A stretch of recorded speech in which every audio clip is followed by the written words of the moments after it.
I'd like to invite Dr. Harrison and Pastor Clark and Dr. Voss to come forward to the tables here, and we'll use the rest of the time that we have left for general Q&A, and we'll just pass the microphone around as folks have questions for you guys here.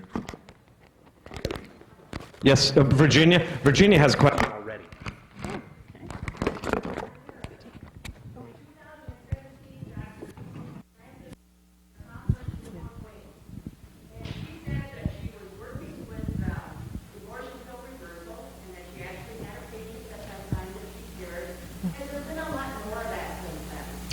Yes, as a matter of fact, if you are to the table, the Applog table over here, we have published Dr. George Delgado, who has a case series of over 300 patients who have babies because of abortion pill reversal. And I have to have a comment for Dr. Page's testimony. That was one of the best, clearest explanations of what doctors are going through that I've ever heard. Thank you, Sheila.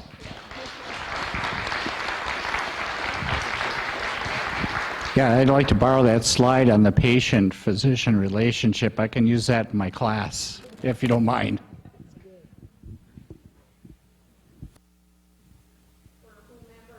What's happening with terminal sedation in our country today? Yeah, I'm not sure that I can answer that. It's just being pushed more and more as an option.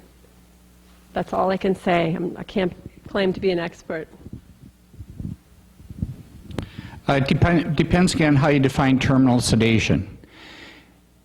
And terminal sedation, if it's defined this way, which is the way I think of it, if a patient is dying of cancer and they're imminently going to die, hours or days, and the pain cannot be relieved by any other way other than high doses of morphine or some other drug, and the physician gives that drug with the risk that the patient might die from the drug rather than the illness. I actually personally think that's allowable because the intention of the physician is not to cause the patient's death. The intention is to ease pain, which is what medicine's all about. I mean, it's one of the things that medicine should be about. And so the danger can be expected or anticipated but not intended. So there's actually an ethical tool called the principle of double effect that applies in this situation, and actually I think it's very helpful. And one of the conditions is that you do not intend the evil effect to happen, but you can foresee it. So actually, I in my mind and the mind of most ethicists, that's different than euthanasia. Euthanasia, you intend the death of the patient. But am I wrong in thinking that a person, even in severe pain, would not need a shot of morphine or whatever they're getting to every hour? It depends on the pain. It depends on the type of pain. Some cancers are so bad that the pain is excruciating. My mother-in-law is an example. She had cancer so bad the doctors couldn't even tell where it came from anymore. They think it was breast cancer, but it was so bad. She didn't want to go to doctors. She hesitated to go to doctors because she lost her husband due to cancer, and the doctor had a misdiagnosis. So in her case, she was under the care of an oncologist, and as a general rule, this doesn't always apply. Oncologists don't prescribe enough morphine for cancer patients because they always think there's one last treatment, one last chemotherapy we can do. We transferred her to the hospice doctor, and the hospice doctor instantly doubled the morphine, and she was comfortable. My mother-in-law was in so much pain, it already traveled to her bones. That's where it gets very painful, and to her brain and to other parts of her body. She was literally writhing in pain. So it depends on the cancer. Did you have a comment on that too?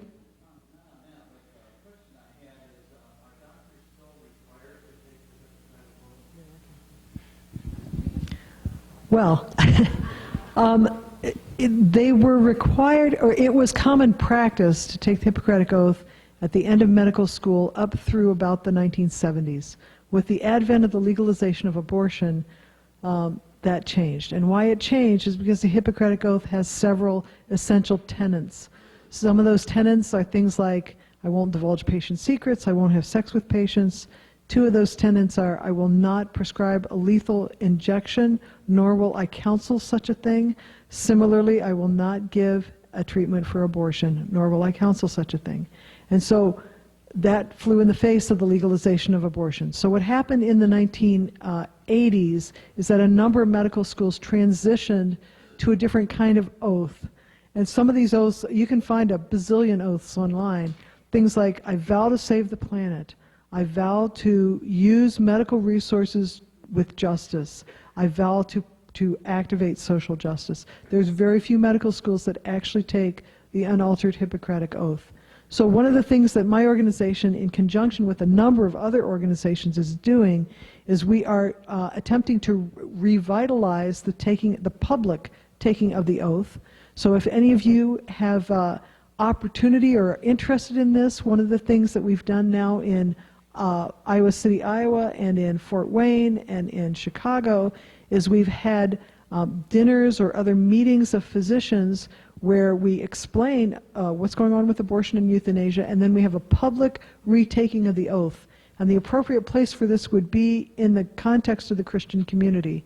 So to have your doctors stand up in front of the church and say, this is the oath, and I vow before everything that I hold sacred.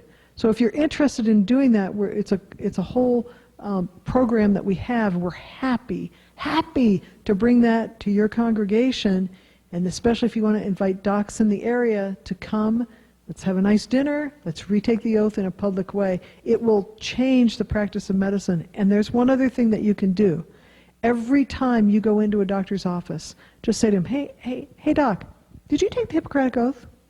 Do you have a copy of the oath that you took? I'd like to see it.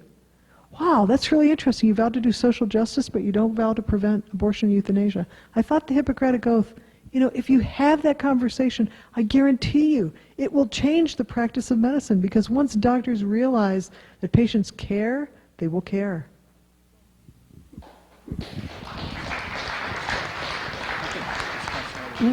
Yeah, I just wanted to let you know that the osteopathic profession still, it has included in the oath that they will not give a lethal prescription to a patient.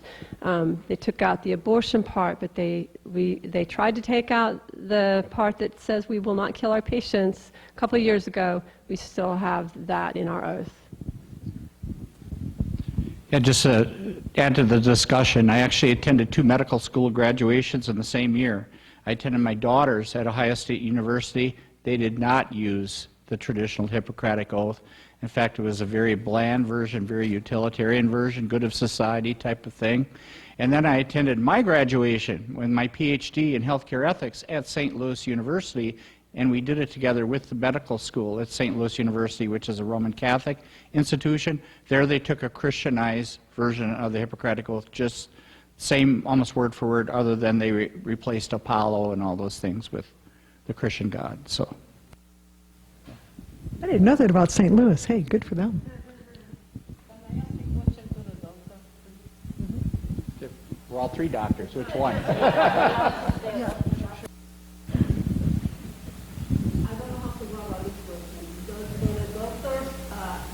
general, have a union to protect the profession?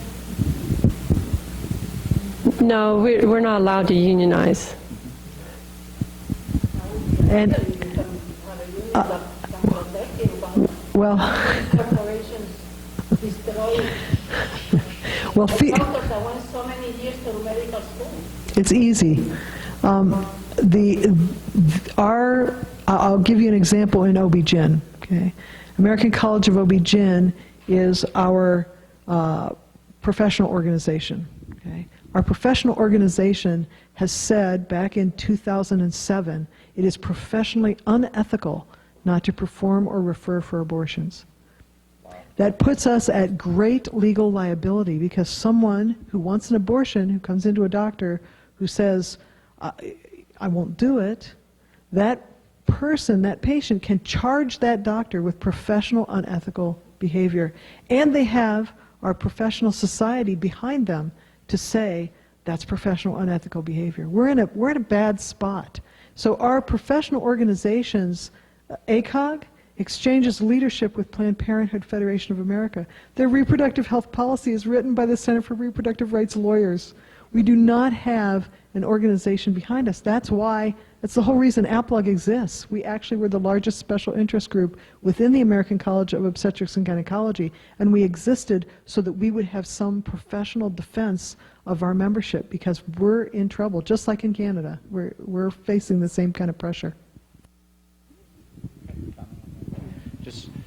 Just to let you know, it's not just physicians who are running into that trouble too. We have a School of Pharmacy at Concordia University, Wisconsin, and they're also very concerned.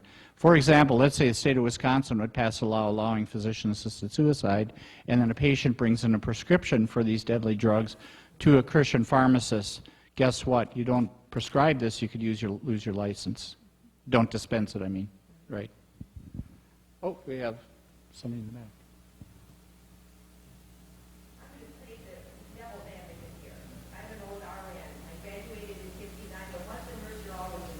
Right. Pain relief has always been our regulated. We would go and tell them, no, you can't have that pill. It's 15 more minutes, you would have to wait for pain relief. And every person, be it a learned person, anybody else that's here, has a different pain threshold. I just wonder now, I am very strong in pro-life. But at the last life conference in Arlington, in one of the life walk, Donna, a dear friend of mine, wrote a book with Dr. Ayers, Dr. Iyer? Ayers, E-Y-E-R, yes? Yeah, Mercy Life Center. Snatched up, it's wonderful. Mm-hmm. Those books are snatched up, I guess. Mm-hmm. And they're snatched up, seeing this information, what to do. On page 22, they have a beautiful guideline about what to do when you have to come to some people. We can do so much nowadays with care as I can. When you make a decision, and I asked Jonathan, after he got done with it, well, John, we need something on when do you pull the plug? When do you stop? He said, I don't like that expression. What would you say? When do you pull the plug? If you believe that we do so much, and I'm laying it in the devil's advocate, we can do so much.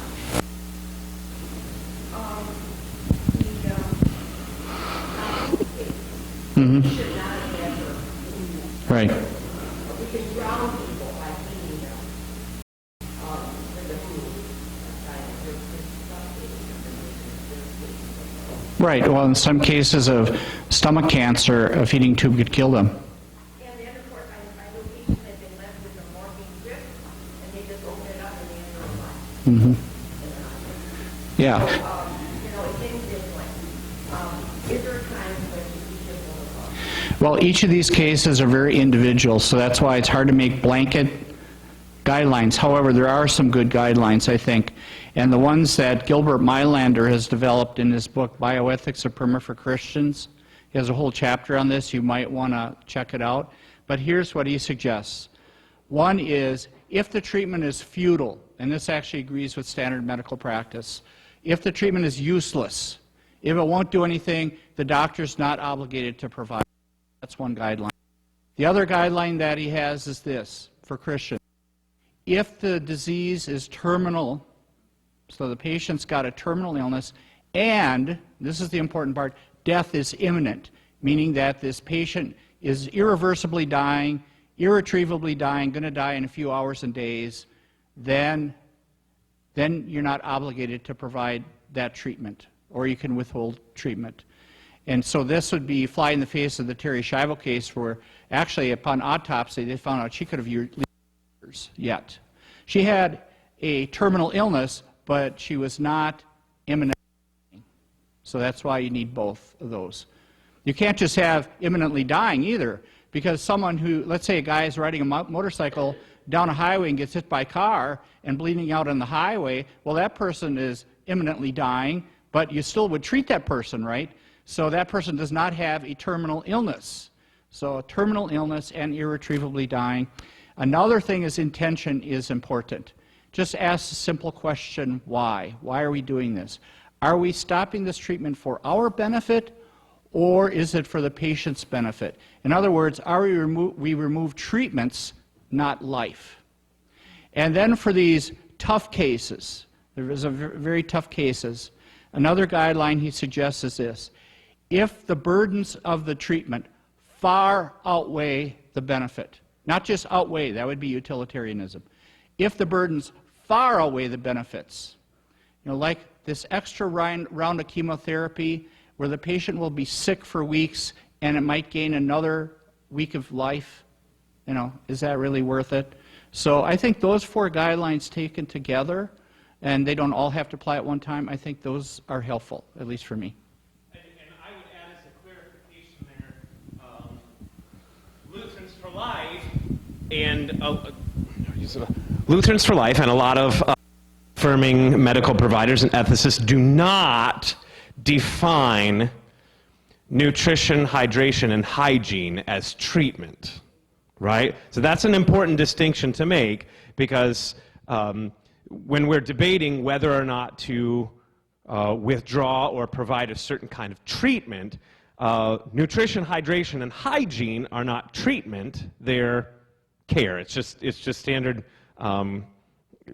things that provide life.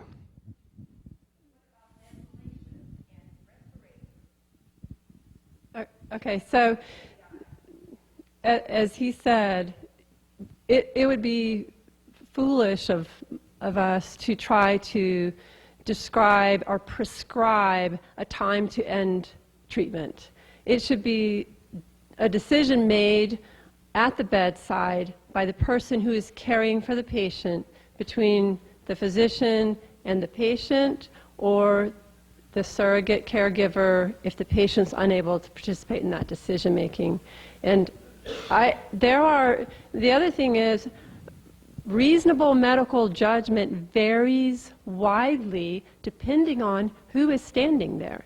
So if a patient has a diagnosis, for example, of stage 4 cancer and has pneumonia and needs to be on a ventilator to get through that pneumonia, if the person who is making the decision has no idea what phase of treatment he's in that stage 4 and just automatically says, oh, stage 4, that's a deadly sentence, there's no point putting him on a ventilator and treating his pneumonia, because he's going to die anyway.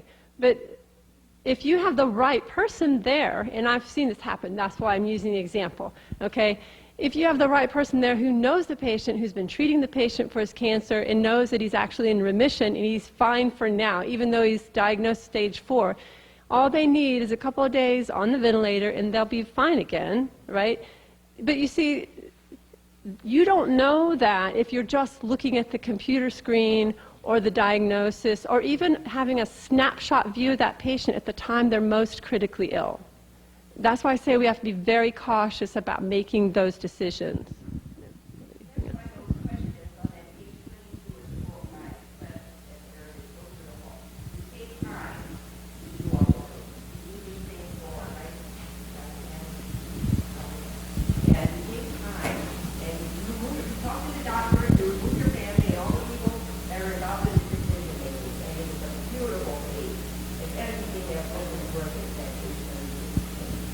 Yeah, and actually, if you notice, I'm actually provided some input on that book too. So Dr. Pless wrote it, and then I provided some help. So yeah, one, I think a nice thing to think of too is if you're in doubt, err on the side of life. I think that's a good motto in a lot of these cases, because a lot of these cases don't have to be decided today, even though families or patients are pressured to make these decisions, particularly families. You don't have to make these decisions right now. And if I could just make a comment, not that I'm an expert at all on the end-of-life stuff, it's more beginning-of-life stuff, but having elderly parents and walking through dementia, I think it's important that we have these conversations with their parents years before we have to do anything. Because if you don't have enough feeling for what that person wants, you can't like walk in at the end and say, oh, Johnny wants this. If you don't know Johnny, if you've never talked to Johnny about this, you know, we have to actually be engaging these conversations. And the other thing is, I think that we're hesitant as Christians to say there may be some redemptive quality of suffering. You know, there may be times when suffering is actually helpful to the person. Don't take that too far, but I just think this allergy to suffering, we have to look at it and we have to sort of think about it. And the third thing I'll say, and this was in a case of a woman who had a child who was not going to live very long after birth, okay? And the mom wanted therapy for that child. She wanted therapy, and the doctors refused to give therapy. And one of our docs went to bat and said, listen, Dr. Smith, who do you think the patient is that you're treating here? You are not treating this child. You are treating this mother who has to live with the understanding of what happened to her child based on her decisions for the rest of her life. A day or two on the ventilator will help that mother live the rest of her life. You refuse to provide treatment, and she knows that, you know, that you refuse to provide treatment with her child. You don't have to live with that because you'll forget. She won't, and she'll live with that the rest of her life. So I think we have to think about the effect. None of us live on our own, and none of us die on our own. Okay, and we live in the context of family and community, and we have to consider the meaning of the suffering and the life and death of that person in the context of the family and community.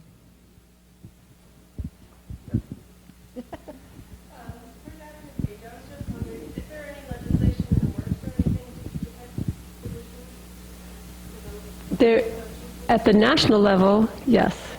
And we actually had legislation filed in Texas, but we're nearing the end of session, and it hasn't been brought up for a hearing, so it might have been suppressed at some level. I'm not sure why. Probably both. It's both. At the federal level, there's been the Conscience Protection Act, which has been introduced 4 or 5 times and defeated. It needs to be passed. We need the Conscience Protection Act passed. So if you see CPA or the Conscience Protection Act, please write your senators and congressmen and tell them to pass it. Despite not having a federal one, like you said, Sheila, there's state-by-state Conscience Protection Acts because medicine is at a state level. So a state Conscience Protection Act is better. It's better than nothing. Yeah, and actually protections for physicians are probably better than other healthcare professions. Nurses a little bit, but others like pharmacists and therapists, unfortunately there's very little. It's a very gray area. Yeah, I'm glad you brought that up because the whole decision, Washington State, Stormans versus Solenki, was the Washington pharmacist who refused to prescribe a drug that they considered to end a human life. And the decision at the district court level was that pharmacists are agents of the state, and therefore they must do whatever the state requires. That was appealed to the Supreme Court. The Supreme Court said we agree with the district court. So currently, as the federal law stands, pharmacists, because they're licensed by the state, are agents of the state. Boy, we don't really want agents of the state as medical professionals. Physicians are licensed by the state, too. Physicians are licensed by the state, but we've had a stronger lobby than the pharmacists did. You know, I just want to compliment all 3 of you that are spoken, and also Reverend Clark, because I've been a pastor for 5 years, and I can guarantee you everything that all 4 of you talked about today, in 5 years I've dealt with on multiple occasions. And for some reason, people in your congregation seem to think as pastor, you've got the answers. Mm-hmm. And I've sat at the bedside, I'm telling you, at bedside probably 6 times when they've been on ventilators or in an end-of-life situation, and they're looking at you saying, hey, pastor, what should I do? What should we do? And I'll tell you what, I'm not God, and they look at you like you've got the right answer, and you're going to give them the answer that's going to satisfy their conscience when it's all over with. And that's I know doctors have a lot of pressure, but I'll tell you, in 5 years, the situations that I've been in, and you walk away and you just pray, and you pray about it, but you just pray that you gave them the right advice at the time they needed it. And in vitro fertilization, you have people that talk about, they pastors. Should we be doing this? Is this a direction we should be looking? And, you know, I wish there was 1,000 pastors in this conference today, because, you know, in 5 years I've dealt with it, and it's a burden that I don't take lightly, and I don't think any pastor should. And, you know, I'm not criticizing the pastors aren't here today, but I'm telling you, what you guys talk about, don't stop doing it, because pastors especially need every bit of help they can get, because congregational members are looking to you and saying, Pastor, I need to walk to somebody's bedside, and they haven't been responsive the whole day. And the families don't Pastor, they won't even know who you are. They won't even realize that you're here. And I've walked up to the bed, grabbed the person's hand, their eyes have popped open, and they said, Pastor, I've been waiting for you. Yeah. Hey, Pastor, what took you so long to get here? And the family's standing outside, and after I get done praying and talking to the person, and I walk out in the room, the other family look at me and they're going, what just happened? And I go, ask God, I don't know. I don't have any special powers, but it's something that the people that are dying are looking for you for answers. They want you to be there. Family is definitely wanting you to be there to get them through this situation. And everything you guys are doing, don't stop, because this is something we desperately need. At least I do. And that is why Lutherans for Life exists, and why your support is so valuable. It is state federations and life teams and life chapters. We have several life chapters here represented here today. You are the ones who are making it possible for us to take this message and multiply the expertise of our fine presenters today, educate pastors and congregations, and take that to where folks need. So let's give them another hand and thank them for their presentations with us today.